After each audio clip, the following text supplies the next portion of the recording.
This is MJ from Outpost Pottery, and today I want to show you how I throw with the tile spinner and with profile rib. So what I got here is the new black tile spinner we came out with. This one's made of marine board, and I'm using Restore Bright White 6-inch square tiles that I got from Home Depot in it.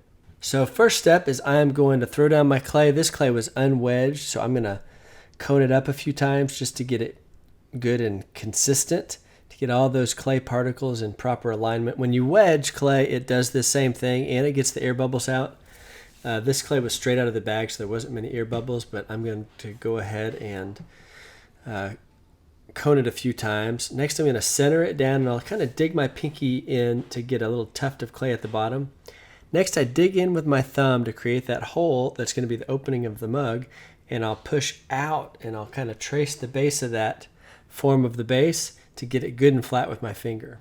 And then I'll come in with the wood rib to get it extra compressed down there. And I like to do this little thing with my finger, the little swirl that is just kind of fun. Next, I'm going to collar it in, and I'm going to start my first pull. So I'll put a little tuft of clay at the bottom there, and I'll start pulling some of that clay up from the wheel head, trying to get as much vertical height as I can. I'll do it again, dig in there, create a little dip of clay, and then just pull that little tuft of clay up to as high as you can get it. Compress the lip at the end of each pass. Make sure you get all the water out of the base of your cup there. That water will weaken the base, the walls, and may lead to cracks later on. Now I like to measure to see if I got enough height with the profile ribs. Now I didn't have enough, so I'm going to do one more pass. Create that little tuft of clay, pull on up that cylindrical form, and don't forget to compress the lip. Looks like I did forget to compress the lip on that last one. Okay, got enough vertical height.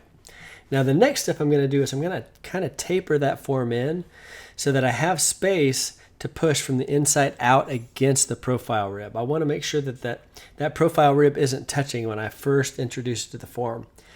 So now I'm jabbing it in at the bottom there, getting that base real well defined, and I'm just moving my finger up all the way up the profile rib. Now getting towards the top, pushing out in that against the profile rib, and it just conforms perfectly to that profile rib. Now I chose this example because I threw it a little bit too high here.